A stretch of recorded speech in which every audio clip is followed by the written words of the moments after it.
Good morning, good afternoon, good evening, wherever you are. My name is Jan Roberts in, again, sunny South Africa. You probably get sick of hearing me talking about the sun, but it is sunny again. We're blessed in this winter here that everything is so amazing here as far as temperatures go. Even in the winter, we've got better temperatures than we normally have in Scotland in the summer.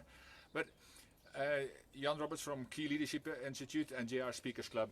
And today I just want to talk a little bit about belief.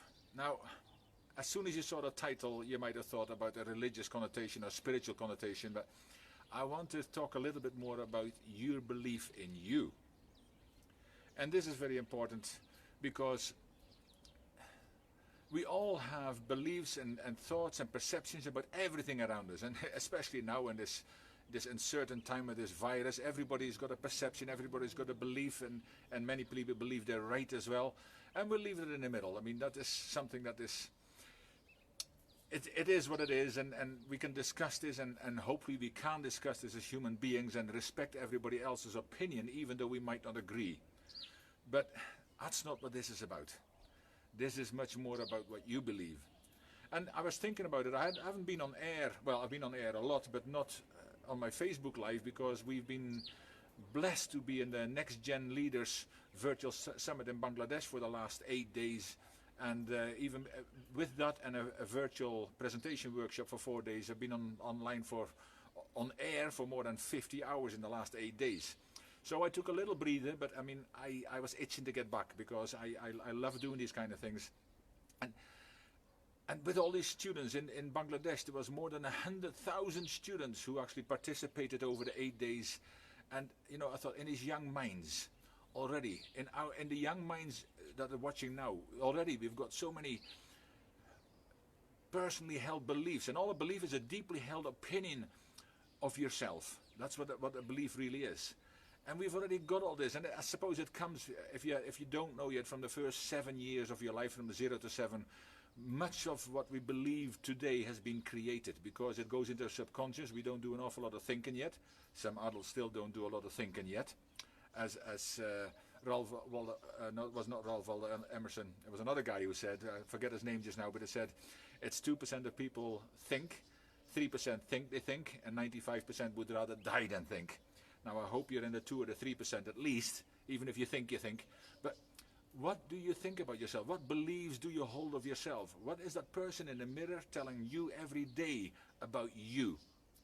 And it's a strange thing, because if anything is happening beyond what we think is possible because of what we believe, then we say, I don't believe that. Yet, if there are things that are happening that are going badly, we always believe that. We never say something is too good to be true. Too bad to be true, sorry. We always say it's too good to be true. Now, why is that? Does that say more about us? About what we believe we are capable of? And I've said it before, our minds are such powerful items in the whole universe that they haven't figured out yet exactly what our limitations are. So why do we really act as if everything is limited and we say we can't? Should it then not be the other way around, that we actually start thinking a little bit more about, just go and doing things, and if we make mistakes, we learn from them. That's called experience, of course. Normally that happens after we make a mistake, and sometimes we can listen to other people's mistakes. But it was actually, I think Ralph Waldo Emerson, to get back to that guy, he said something like, the only person you are destined to become is the person you decide to be. I'm going to repeat that again. The only person you are destined to become is the person you decide to be. So how are you going to decide to be? And it's not only about the decision, it's about taking action on those decisions as well. But who are you really? I mean, I'm also a behavior consultant, and we do disc profiling for people, and people say, we don't need any of that. Now, especially, we're talking about leadership and self-leadership, and of course leadership also begins with ourselves, and it is talking about personal development. I could talk about it to you for days, which I'm not going to bore you with or excite you with even, but getting to know yourself is so important in anything and everything you do, because who are you? I'm not saying what you do or when you do it, but who are you? And most people cannot answer that question. So is it not more important that we actually do some kind of evaluation of ourselves and find out why? For example, Simon Sinek, find your why, find your destiny, your purpose, your passion. Because we all have a journey to walk on this earth.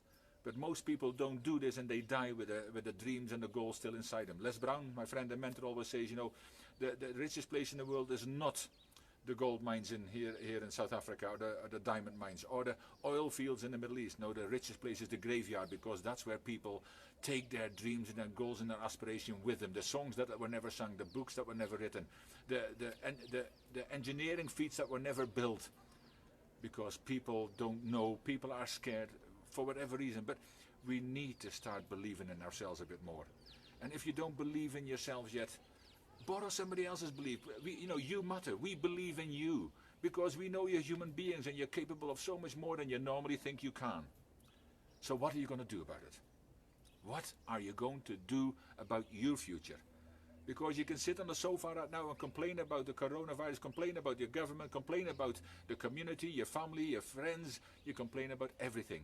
But the only person who can help you is you, the person looking in the mirror every morning. So what are you going to do about yourself? What is it that is burning inside of you somewhere, and you think, I can't. I can talk about this, think about this and try to work this out. I can do a whole session about this, and maybe I will do very shortly.